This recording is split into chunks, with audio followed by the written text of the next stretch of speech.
Are you prepared if you have to make a forced landing?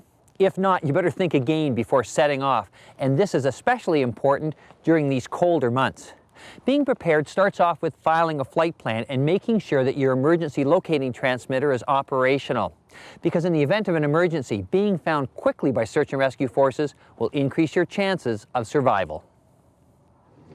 Being prepared also means making sure that you're dressed for the conditions that prevail on the ground, en route, and at the destination. Street clothes may be adequate for on board, but remember, it can be cold out there when stranded. Lack of suitable clothing can take its toll in the race against time, especially in rain or snow.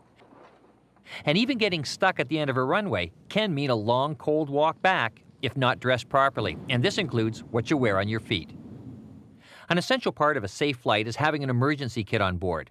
This includes extra clothing, matches, flashlights, emergency food, a first aid kit, blankets, and sleeping bags. Onboard survival equipment is not only mandated by regulations, but can mean the difference between survival or not. If you do end up making an unscheduled landing, hypothermia can be a real threat. If you start to shiver, you need to take steps to warm up immediately. If your clothes are wet, put dry ones on, start a fire, and make a temporary shelter. Remember, even with a flight plan and a transmitting ELT, high winds, blowing snow, or a winter storm can delay a rescue and force you to stay out in the elements longer than you might expect. Survival is something you plan for in advance when everything else is going right. The key is to be prepared, and if you are, any unplanned stops will be much more comfortable in the short term, and your chance of survival that much better in the end.